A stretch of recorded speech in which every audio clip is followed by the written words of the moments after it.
everybody managed to get some caffeine into their systems and are ready for another session. And as I promised before the break, we are moving from iGov or Internet governance to eGov, and that is electronic government or electronic governance, depends on how you want to say it. There is no standardization. Some people put E hyphen capital G, some people put small e capital G. I mean, I've read scores of scholarly papers on e-governance and e-government, but so far people haven't standardized on how to spell it. The Indian government, of course, spells it with a hyphen and a small e. But I will hand over to Tulika, who will take you through this. I'm also around, and if Tulika wants me to make some comments, I will also make some comments. But otherwise, this is Tulika's session. She will present till she has to leave for the airport. Another very boring session in a way, not as interesting, and Gaurav has made that other very session interesting. Here I am trying to just tell you some of the initiatives that the government has taken. But the issue is, the worry point is, number one, I am not handling this activity. I am here on behalf of another colleague of mine. And so I may not be able to respond to many queries. I am very aware that you will have many queries because many of you are very much engaged with some of the government's initiatives and have done analysis of its community service centers and other such outreach activities in terms of reaching out infrastructure or services, citizen services. So I'm just going to run through some of these slides and to tell you that the government, this is the thought process and the action line of the government, and you may like to join in or you may like to tell us how to do it a little better. This is the most current and most exciting initiative of the government, laying out the national optical fiber and connecting 3 blocks and 58 panchayats have already done, and we are trying to connect the other 60,000 by the year end or two. We've all heard the triad of policies that recently, the national IT policy and telecom policy that had been launched. And no, there is no need for me to run this up to you all because this is all there for you. But this was to say that there is an effort to revise the telecom policy of the 1999 to the 2013 to today. And there is a little change in how the government is now looking after services vis-a-vis infrastructure and policies.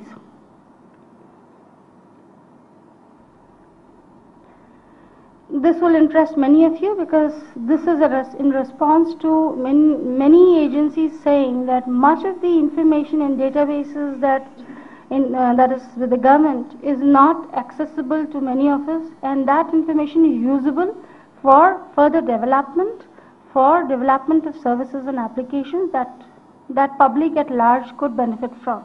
So this is an open government platform that has recently been inaugurated, and there is a target to make it available to you by this year end.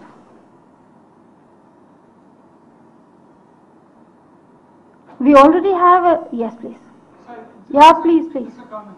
The open government platform is actually the data portal has been inaugurated, and the portal has been inaugurated. Right. I have no ownership, so but I'm not going to say that this is something that is given to me and I'm just going to be presenting it to you, and I will correct that there. That I'm aware of, so yes. And all of you are aware of the citizen engagement framework, which is already there on our website and has been widely published. So this citizen engagement framework is more an effort for us governments to try to become a little more interactive with our citizen, and therefore we've come out with this framework for governments to develop a portal or a policy whereby they could make themselves more accessible to citizen at large. So the framework is for them to set up a team within their institution, an organization, to set up policies of reaching out information if they use Facebook and Twitter and other such social media. So this is the focus of that. I am engaged there, so I know a little bit about that, I can tell you.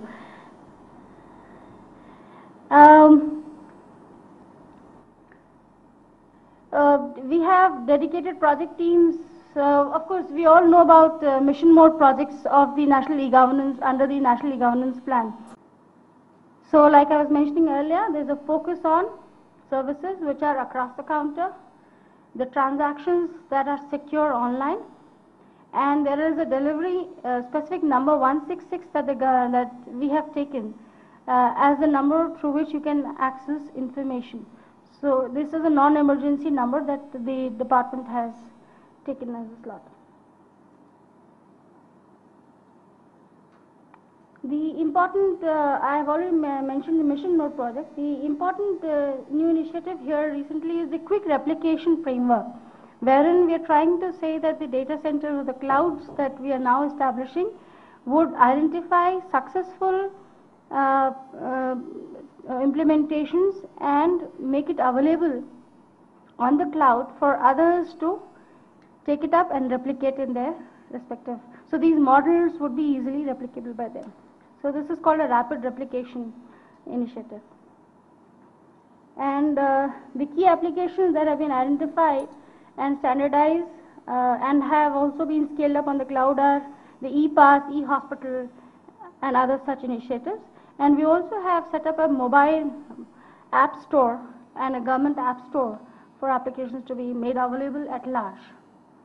And we hope that this would, this would trigger many of you to develop better applications and services based on some of these that have already made available. Better in terms of accessibility, maybe linguistic accessibility, better in terms of accessibility for the differently abled, and better in terms of the content being serviced in a more contextual manner. So these are all that we expect at the edges to happen.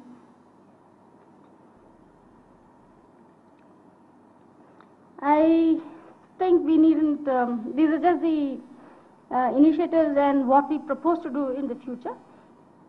And you may join in here. These are all standard services, software as a service and all that. So you all know it. Now it is up to you all to develop your applications and reach it out through these. Since mobiles are becoming the device for future internet accessibility to public at large, we already have these MSDG launched, and like I just now mentioned, we have an app store there. So you may like to visit the site, check it out, and you can reach out to the department to say you have certain ideas, and we may even be able to give you certain grants to develop those applications.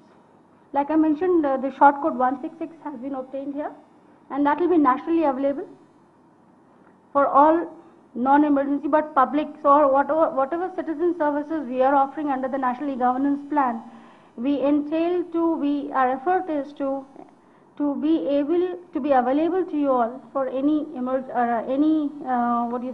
issues of disparity or any complaints that you have. So 166 will be that number where you can reach out.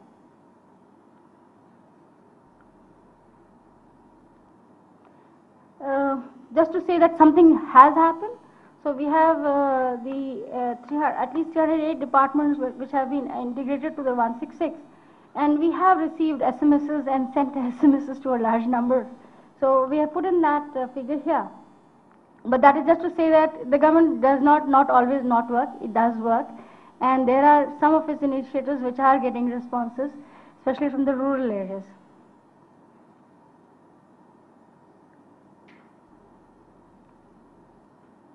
This is the electronic services delivery bill about which I was mentioning, which has been brought out in 2012. And these are well defined, and therefore we expect it to help you all to get more standard functionalities in your services that the government will be offering.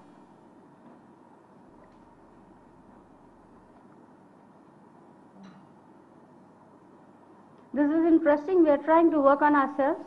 So we are trying to set up frameworks and standard frameworks such that all departments, line departments and ministries gradually would align to responding to citizens' requirements. The other effort in this line in which we're trying to do is to look at the websites of all the government departments. There are 10,000 or so websites that we know of, and there are many more that we do not know of which we are trying to at least check 2,000 at a time and see whether they are in tune or they adhere to the Government of India guidelines for websites, which caters to or which is in line to the WCAG 2.0 standards, the A level. A level is to at least one way all information available. The double A is where there is a little interactivity. So we first intend to check whether they are all conforming to those. The static information is good, but whether they have a process of interaction there for citizens to be able to give their feedbacks to the departments.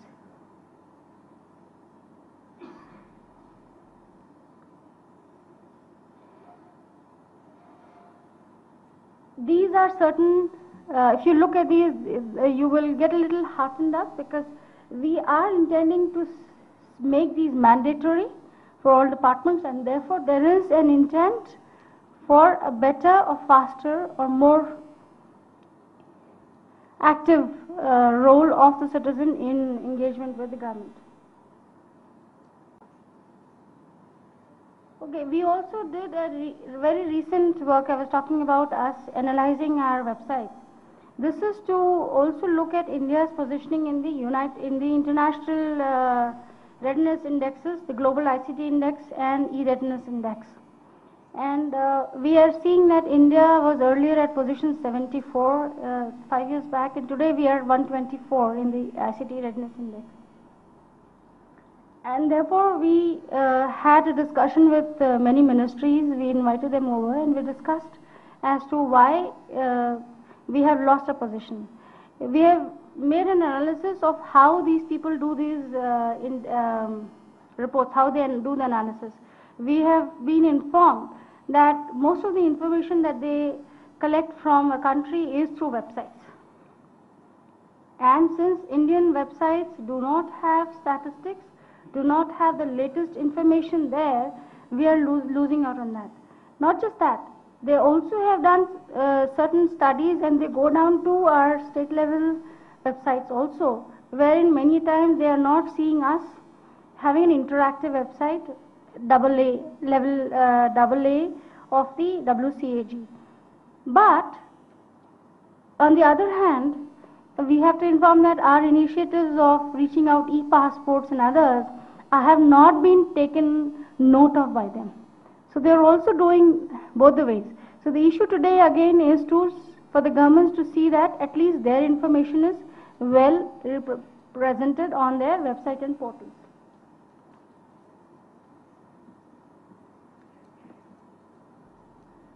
So these are the index components that they are using, and when we come here to telecommunication infrastructure, we see that they are talking of, I'm sorry, this is not 1,000 but PCs per 100. These are very standard old measures which they have not changed. We have again and again written to them and have presented our positions along with other developing nations that in our nations 1 PC per person is not the way to measure accessibility to internet or accessibility to content or information. However, they have maintained these standards as the same. And now there is we are making an effort to make our own e-readiness national report, which we have been bringing out since 2008, to include their parameters, their index parameters, and to bring out our own national e-readiness report, which will then be presented to them, such that our position can be brought up. So they have this 4-stage model, and this 4-stage model includes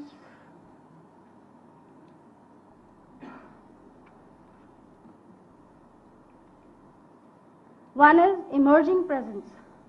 So we are doing pretty okay in emerging presence, wherein we have certain official websites available, links are there, may or may not exist. So India is positioned pretty okay here.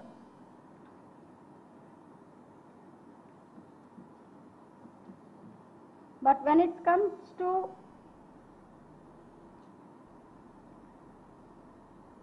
I should have used a Windows. I'm completely lost.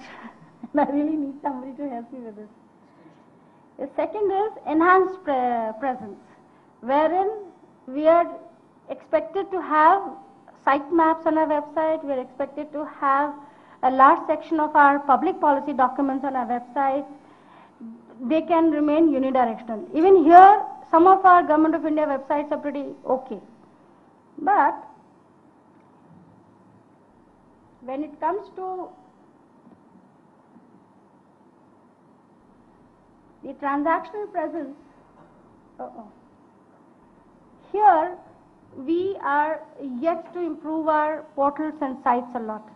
And while today I am presenting a Government of India's status, I would like to mention that we also did some other organizational, other stakeholders' websites study, and we found that yes, there is a lot that we can do there to improve our web presence. And I just thought I'll bring this to your attention here. While this is for us, and we are working on these, how to improve it, and the last, of course, we are not so well placed here. There are many reasons for it. Some are simply infrastructural outreach gaps that we are still trying to fill up. But more importantly, if I want an interactive site wherein most of the citizens are able to reach out to me, I need content in Indian language. I need accessibility devices or interface devices in place for people to write to me in their language. I need a speech to text or text to speech tool in place such that we really are talking about digital unite instead of digital divide. Those things coming up, there are efforts from us. Our Center for Development for Advanced Computing is focused in that area. However, alone they are not able to make a foray at a speed that is required. So they have brought out a form which is called Sakal Bharati font. So you can see all your scripts uniformly presented on any of the website or URLs. They have sorted that problem for us. They have already entered most of our scripts and they have made it, entered it in the Unicode so that all our, characters are well represented in the universal code pages, and therefore we can have our content, our scriptural contents well represented, well digitized in the well digitized format on the website. So such initiatives from the government are there, but we will need more help. We'll need more of you to work in those areas of developing fonts, of developing tools, interface tools which are easy, and especially in Indian languages.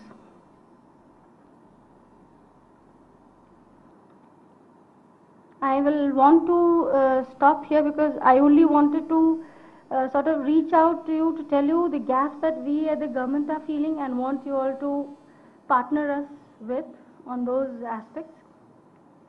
And the major three initiatives, like I already mentioned, that currently I was talking about is National Optical Fiber Network. So we are trying to reach out infrastructure in that way. In terms of content and citizen services, we already have a mission mode projects. And I have said about rapid replication of many of the successful implementation models that we have. And of course, we're talking about cloud-based services to you all by the next year. Some of the services would soon be available to you. In addition to that, there are quite a few initiatives, especially the Electronic Services Delivery Bill, which we feel would have a great impact in how services are accessible and available to you all in your languages. I will request Sunil to please take over from here, and thanks for your patience. Thanks. I continue, and maybe Gaurav also has something to say. Did you want to talk about eGov at all? No? Okay. Any questions for Tulika before she catches her plane? Yes. It is more of a comment rather than a question.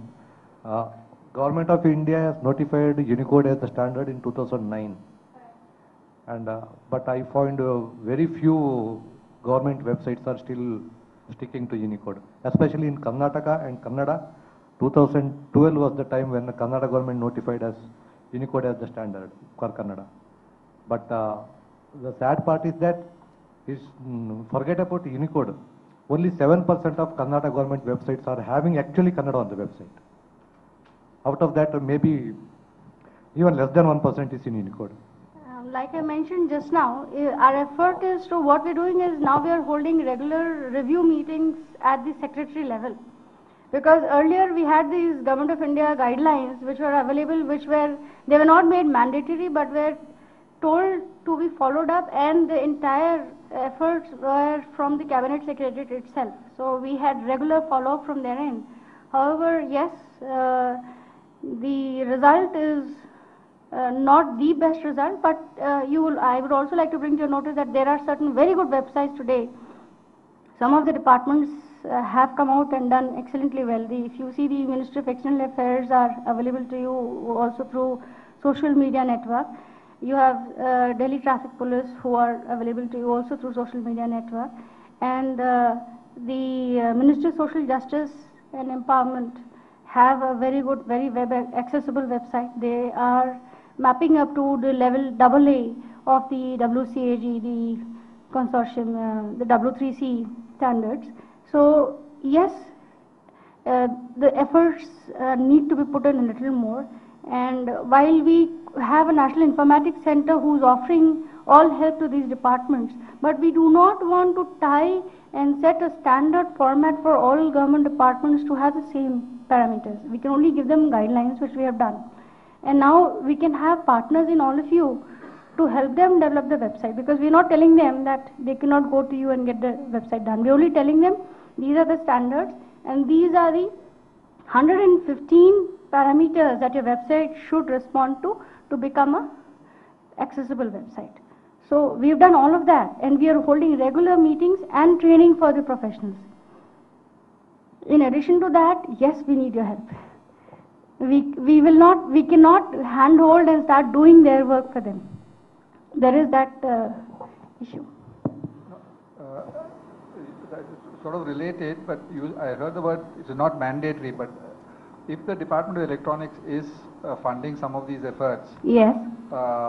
I mean, I've got practical experience, like, the Government of India, at least certain websites available in 2 languages, and there is a button you click, you can see Hindi and English.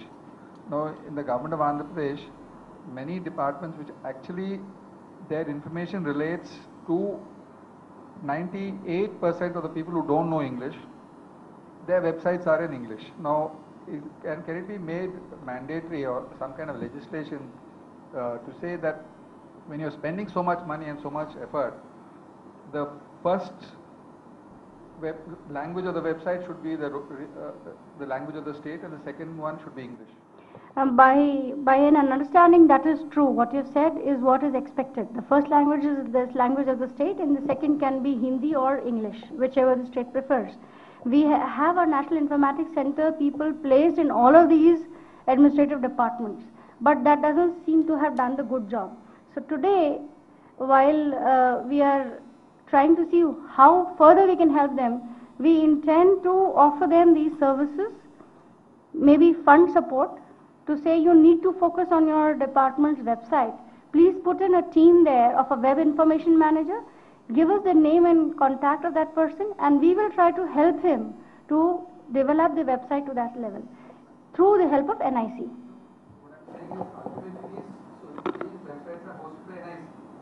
So there is a place where you have a control. So when they submit a website to you to ask you to host it, so it's very simple for you to say, as a Department of Electronics and IC, say, yes, we will host it, but first submit the regional language. When it comes to us, there is an effort, but many of the government websites are not hosted with us.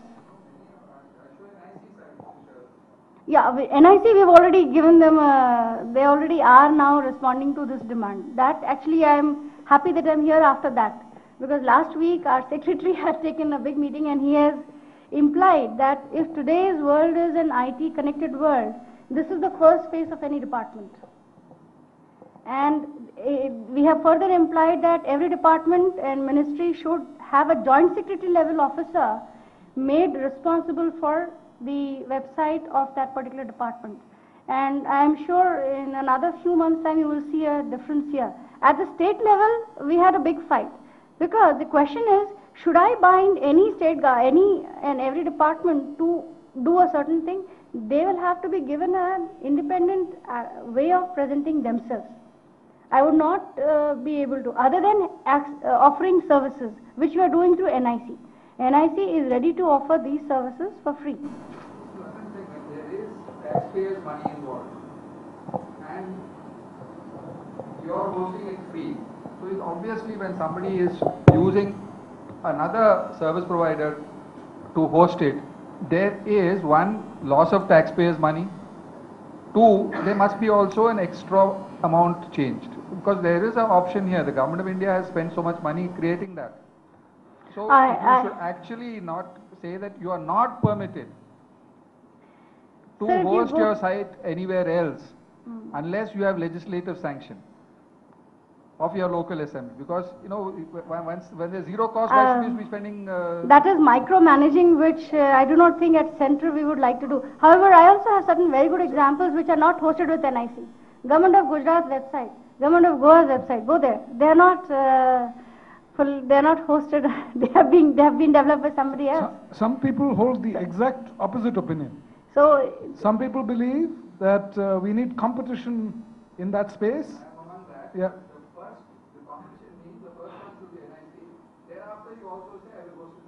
Okay, that's not pure competition, but some of us believe that there should be more competition there. It's a half serious question. What about e-governance infrastructure? Is there any understanding whether that's a state subject or a central subject? Or a state level e-governance infrastructure I'm talking about? That's very clear. Let me just, it's a very good question, but I fortunately have an answer of my own. And the answer is, we have statewide area networks. Why did we want them? Because we saw that there were gaps in fiber access there. So we had that. Then we had community service centers. Why did we want them? Because we realized access to internet was to be made a public safe access for children, women, and all services to be made available in a very open environment with support for those who are not digitally literate. I defer to use the word illiterate anymore, because I am as much an illiterate to somebody as the other person is to me, in terms of language, in terms of knowledge, in terms of expression. So today, in today's world, where we have speech to text, text to speech, then you have good bandwidth, I think all of us are in some way literate and all of us are in some way illiterate. So the question is how to use this resource to make it usable for public at large. And therefore, so coming back to the point, so the statewide area networks were set up, the SDCs were set up, the CSCs were set up. So these are infrastructural gaps that the government realized would not be catered to by the state governments because they have other more important things to do. And therefore, the center funded these, while it wanted the state governments to own the responsibility and the infrastructure, which would come only through a certain partnership, right? So the center said, we will give you support for a certain duration with a certain fund support, and then you will please take it on because you have to own it and you have to tomorrow build your own business model to run it, right? So it is a state subject which needed an impetus and push by the center such that the state governments get out of their, what do you say, bijli pani makan se aage into the IT world, because this is a chicken and egg issue where we do not know whether the chicken comes first or the egg comes first. So therefore the center went in. Similarly, today we have realized that in the World Wide Web, the web presence has become certainly very important, and it is not important to any of the departments because they say, this is the last thing for me to do, right? I first need to invest in the research and development or implementation or other issues. So again, the Government of India is trying to say, let us take this initiative, the department will take this initiative and see that the departments are having a good web presence. So, is it a good answer? Good. Just one last question. When you're talking about these interactive mechanisms where people can actually online ask questions and get responses, yes. Are there mechanisms in place which can take care of this even if facilities are made available online? Are there people who can actually answer these questions available? Currently, many of us have opened up these discussion forums on our websites. And then we started to have certain unparliamentary and other such things coming up which needed to be filtered. So then the web information manager was put inside to say you will first see and then publish it on the website. So the direct interaction got a little filtered there. Secondly, when you open up a discussion forum, it is not us departments who are responsible for the security. It is the National Informatics Center or somebody else who should take the onus of maintaining that port, keeping that port secure. And therein we have the NIC saying give us a little more time there. So some of us have opened up discussion forums. Many of our activities are available to you through Facebook and Twitter, but they are not the department representation in full. But certain initiatives which we thought should reach out to you much faster, and we've opened those to public at large. Yes, Okay. please. Okay. Ask one more question. They want to ask you lots of questions. I hope that's okay. Perfectly fine. I asked the last question also in the light of, and the question that Mr. Rao has been asking. There is some amount of criticism, not criticism, some amount of at least critical comment about how the central government, and I quite agree with the central government's position, so that apart, how the central government is trying to push through centralized databases. For example, the National Spatial Data Infrastructure, which is clearly asking all the state governments to share their geographic data sets with the central government in a centralized position. That is one thing. With the data portal, this again became a contentious issue, and the group that was creating this policy, they very clearly said that you can always keep the data in your state data centers, and the central level data portal would only connect to those state data centers, it would not host it there. But then again, as the experience shows, the state governments are they're not very happy using the SDCs. They tend to keep their data mostly, more so for websites on state government owned servers. So what I'm asking is that is there some kind of difference between the state and the central government, and the central government is trying to overcome that through certain national schemes? I have myself, I was trying to find out pilot projects for IPv6 deployment in the country. That roadmap was launched by DOT, but I was mainly in charge of these. And I went around the country meeting all the principal secretaries and IT secretaries, including your principal secretary here, who was a very good friend and who responded very positively. Yes, they were the first ones to have their SDC up. They made it a smart data center. They are happy to put up more applications and services within the data center. And they do not have this complaint that I've heard these complaints otherwise.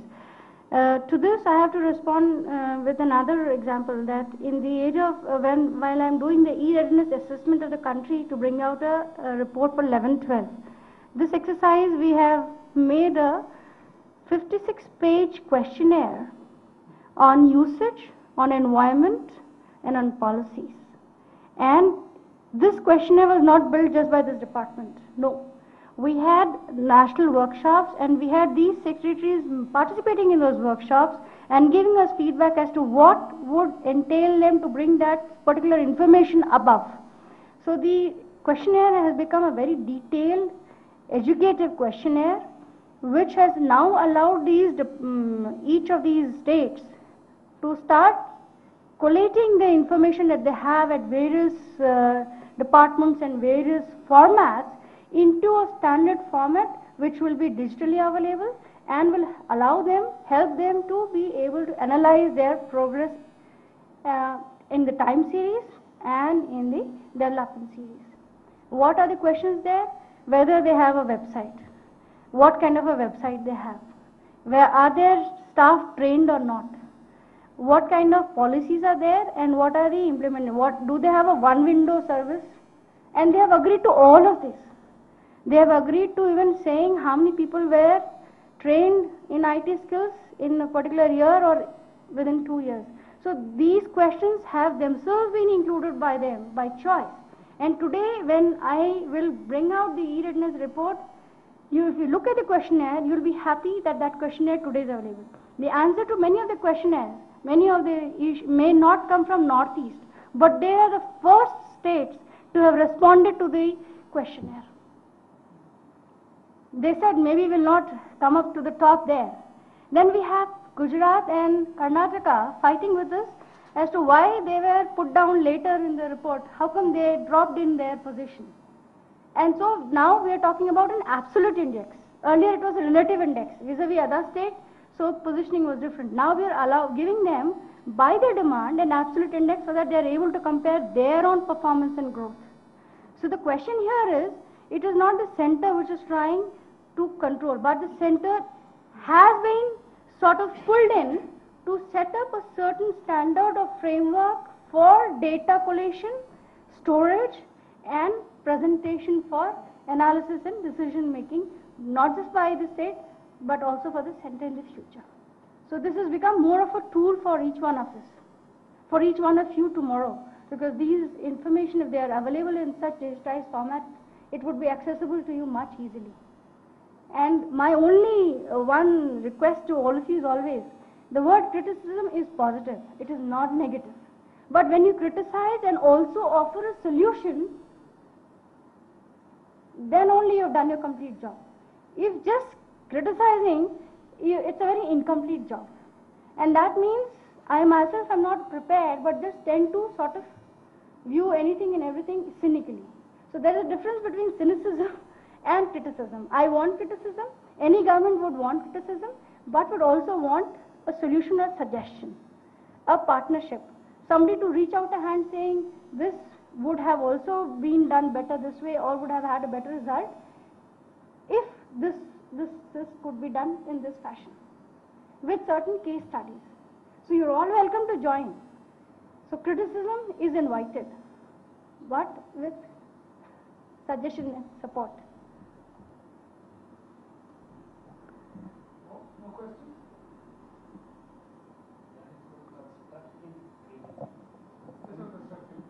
Okay.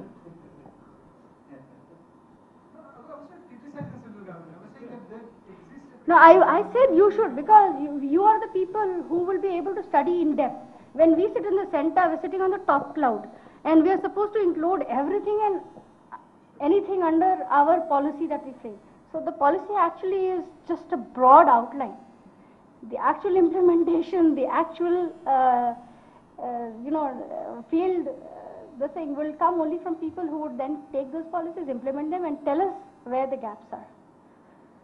And since very few people join us this effort, the process is slow. If more of you join that, because we have CIS helping us, we have IT for Change, we have Digital Empowerment Foundation, and we have many more who are working with us.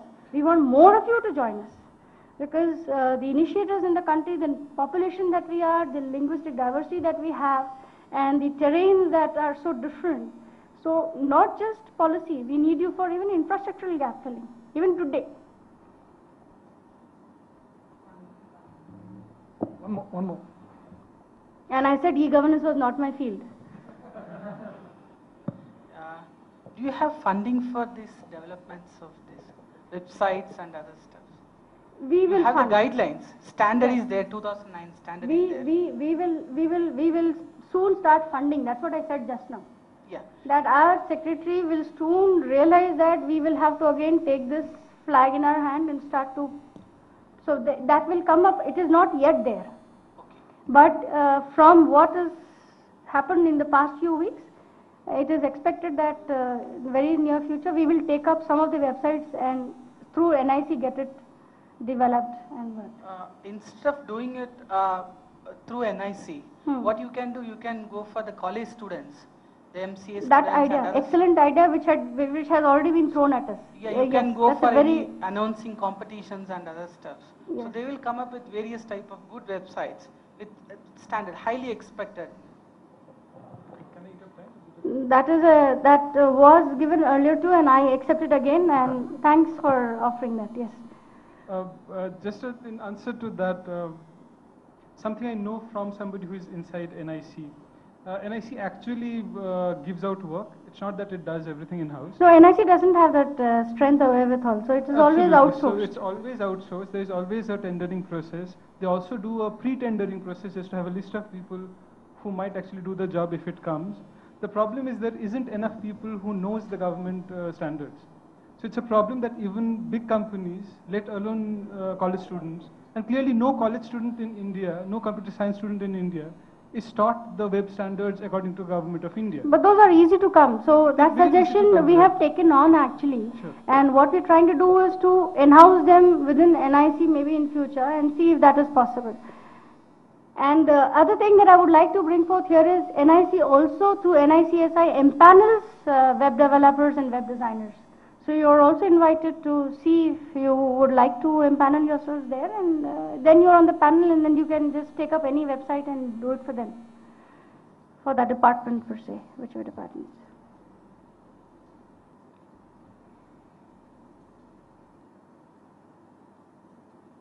Am I safe to go away now? So let's thank Tulika Pandey by giving her a round of applause. Thank you so much. Thank you. We have worked her very hard. She has done 2 sessions, iGov and eGov. It's a massive spectrum of topics to cover. So we're very grateful that she's come and she's been part of this. What I have been telling to CIS, I will repeat to all of you. I had a very selfish reason to be here amongst all of you. Yeah, I had a very selfish reason to be here amongst all of you. One, this initiative of CIS has been in my head for more than 4 years now. But sitting where I am, in spite of best efforts, I was not able to implement it in this fashion. We had certain rounds of discussions and workshops, but I did not get the variety and range of people that are here today. So I want to congratulate and again thank CIS for this initiative. Secondly, I wanted to get your attention on the slide that I've shown on internet issues, the technical issues and the policy issues, which I thought if you all would register, maybe in the near future, you would like to take up any of those topics and do a thorough study of the international positions and our positions there. And then the third most important aspect that is here again, criticism invited, is when we go to an international forum and speak, we need to see how we have set up our own house. And that is where there are times when we are wary of raising in a voice where we should have raised. Now the point is, should we not raise that issue there before setting up a house, or should we say that we are working together with the government to set that thing up because we have learned? And we are here today because we have learned, we want to say that this needs to be done at the global level. So therefore, I needed you all to look at those issues and maybe bring out some kind of papers or write to us so that we can include you in our discussions when we hold multi-stakeholder meetings. And I may not be able to promise today, but if possible, I'll open up online participation mechanisms such that not all of you will need to or essentially have to be there in Delhi or wherever you hold these discussions. One thing that I am hoping to do by the next 2 months is to have similar workshops and conferences around the country with CIS, IT4J, any of you as partners. Whoever wants to organize, we will be happy to partner with you all. Little fund support, a lot of government support, and therefore we start the initiative there. So I wanted to thank all of you in turn to say thanks for having me here, and this was a great opportunity for me, and I hope to be seeing many of you many more times. Thank you.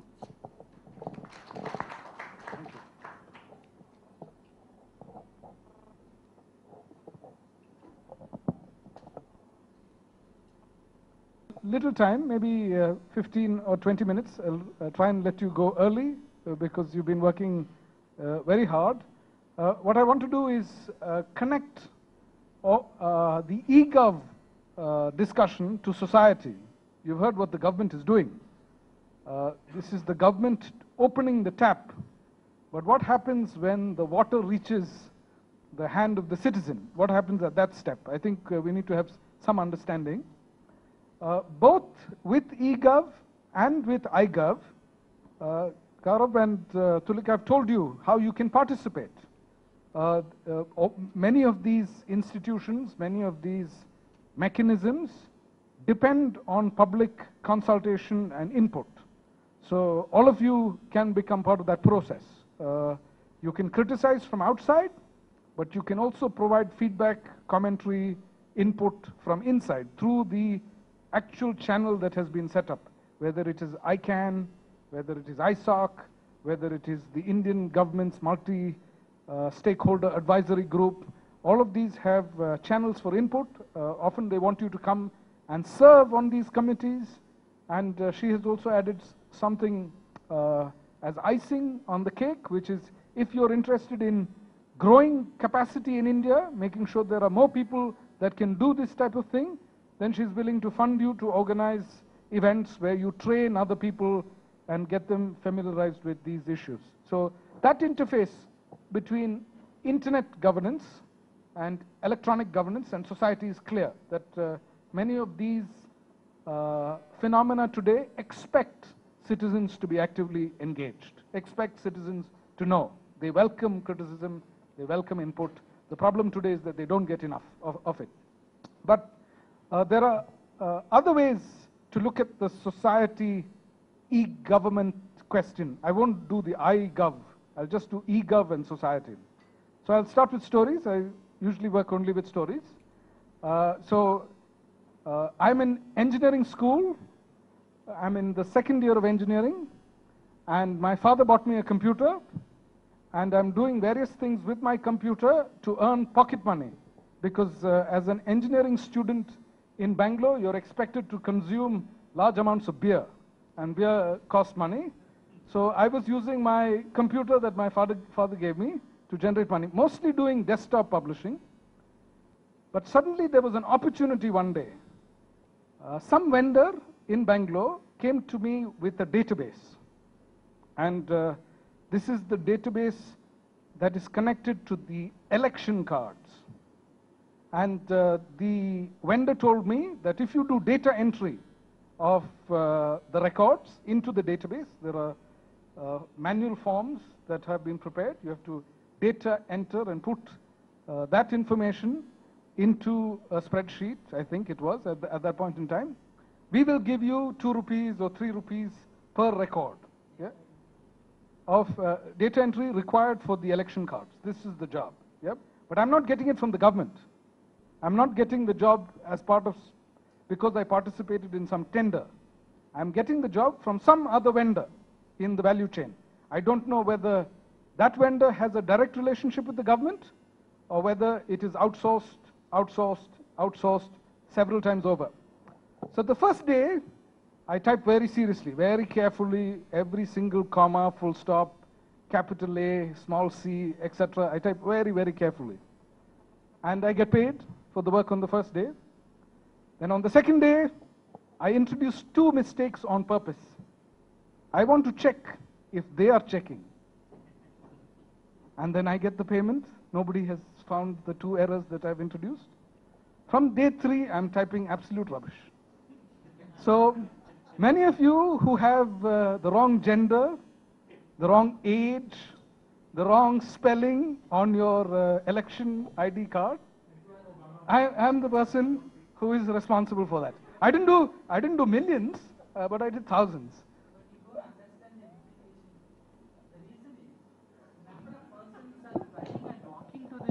Taluk headquarters for rectifying these errors for years and years, and my wife is one of the victims. So this is the first problem.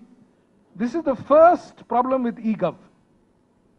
Why is it that Kottamir or Pudina in Andhra Pradesh has managed to secure a UID card? Why is it that yeah, why is it that buildings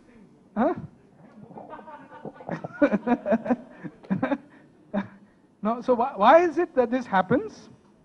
It is because the people that design the systems in Delhi, the big consulting firms like McKinsey, etc., that give them the advice and design the systems, they don't ever want to come and live and work out of an Indian village because it can be difficult. There are many villages still in India where there is no electricity or electricity only for 2 hours a day. Variety of challenges. Living in rural India is not easy, and in some parts it isn't as if anything has changed for the last 10 years. When I go after a 10-year gap, I see almost the same village. Almost nothing has changed, maybe 1 or 2 mobile phones, couple of motorbikes, but roughly everything else is in the same situation as it was 10 or 15 years ago. So because they won't go to slums, because they won't go to villages, we are forced to live with this subcontracting and subcontracting of subcontracting and several layers of subcontracting till it reaches an incompetent person like me who doesn't even know what I'm doing data entry. Only much later I understood that I was doing data entry for election cards. I thought it was some totally private exercise. I didn't realize there was nothing in what I was handling that made me immediately realize that this is election cards. So this is the first problem, that a project which will work in Moldova with a population of 2 million, a technology that might work in the city-state of Singapore, those kind of solutions, while it sounds like a good idea, may or may not work in India because we are at 1.3 billion and we have serious infrastructural issues.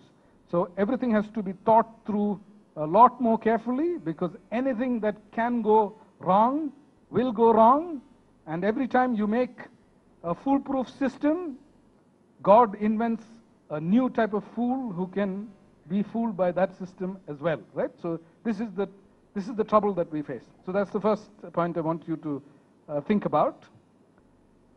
The second point is some of us are techno-determinists. Techno-determinists. We think that through technology we can solve the world's problems. We are also called techno-utopians, the people that believe in the power of technology to save the world. These people are called techno-utopians. There are people who believe exactly the opposite. They are called cyber cynics. They believe that in world is going to the dogs and technology is only going to make it faster. The technology has no redemptive potential. That is another school. And then there are people in the middle who are techno-pragmatists. They believe that sometimes it can be a good thing and sometimes it can be a bad thing. But many techno-determinists, many techno-utopians believe that corruption can be solved through technology. This is what they believe. We can solve corruption through technology. After all, we have proper records, and after all, there can be greater transparency through open government data projects and the portal data.gov.in. We can solve the corruption that is a big problem in this country. So there was a project, e-governance project in Karnataka called Bhumi. And Bhumi was trying to deal with small ticket corruption that occurs when landowners go to the person responsible at the village level for their records. So what the state government did is it made paper records illegal. That's important policy move. They made paper records illegal. They digitized all paper records that existed, and they set up a system which would follow the first in, first out process. That means if somebody asked for a copy of their land record, or if somebody wanted a modification in their land record because they're giving the land to their children or they're selling the land to somebody else, a mutation request.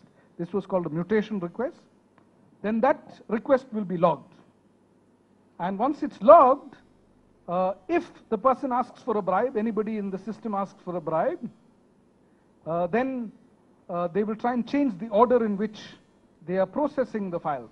No? So I made the request first, and then Dr. Pavanaja makes the request last, But because Dr. Pavanaja is willing to pay a bribe, which he isn't, I'm sure, they will try and put his request in front of mine, right? So they were hoping that the first in, first out solution will address corruption. Yep.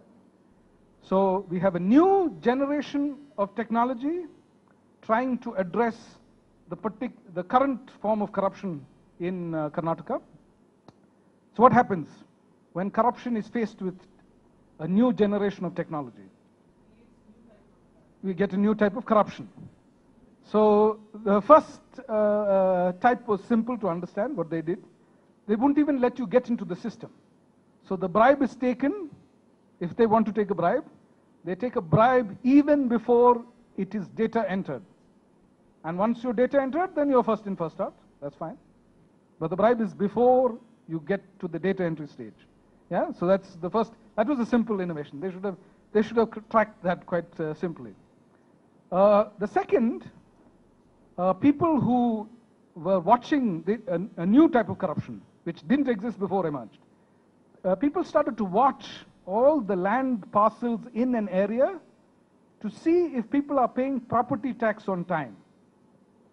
If some people are not paying property tax on time, that means that property is disputed.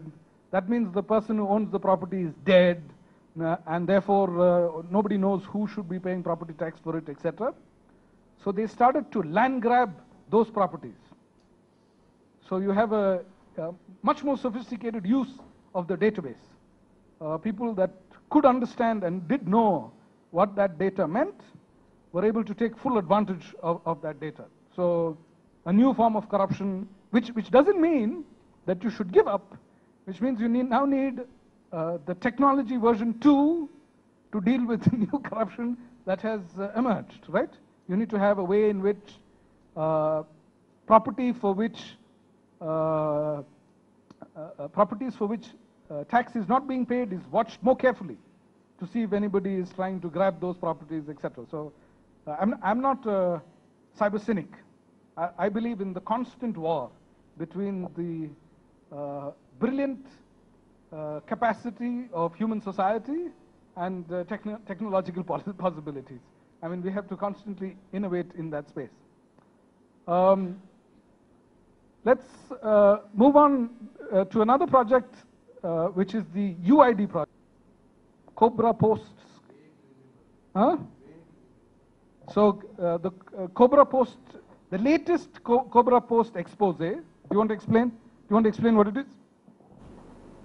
About the banks. Yes. Yeah. Around 30, including 26 public sector banks, undertaking banks, they have involved in money laundering activity. And 2 days back, Axis Bank was fined with 5 crore rupees, HDFC was with 4.5, and ICICI with 1.5, and about the SBI and other banks' role, that decision had to be made by RBI.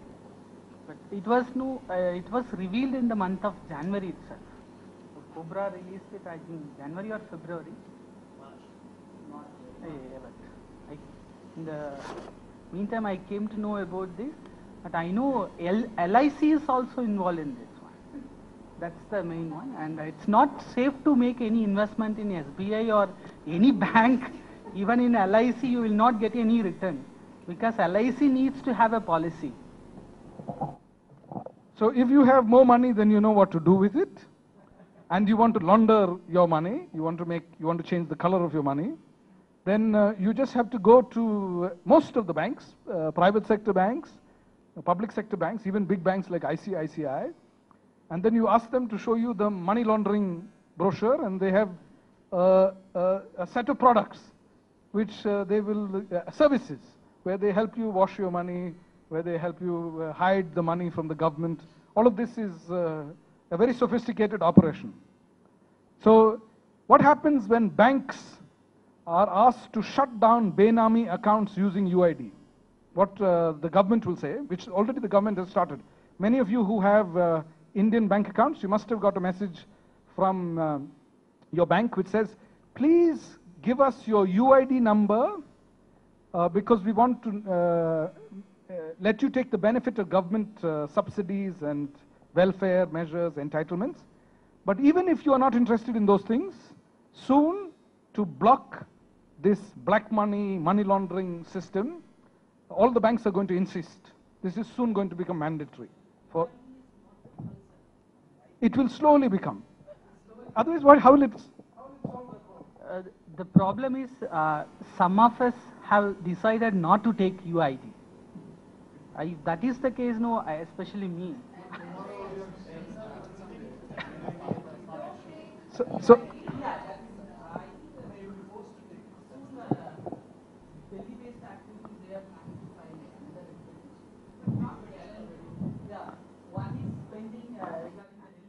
no, let's not discuss UID.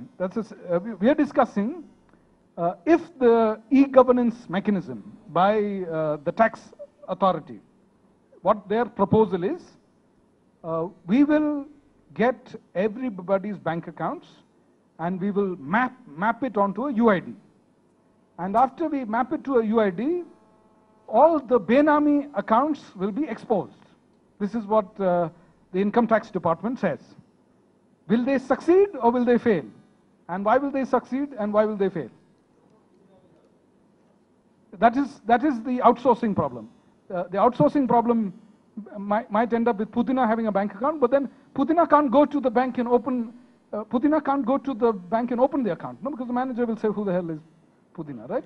So that is. I don't think the outsourcing problem will undermine this concern. How will the banks or the bank customers beat the system when the Income Tax Department insists that all bank accounts be tied to a UID? No, but but even when we have money in the bank accounts, we do give PAN number also. So that way also it is monitored. I mean, it can be monitored. So it's not that. Yes. So that's a good point. Already we are tracking as part of the KYC requirements, especially for savings bank accounts and current bank accounts. We asked for PAN number already.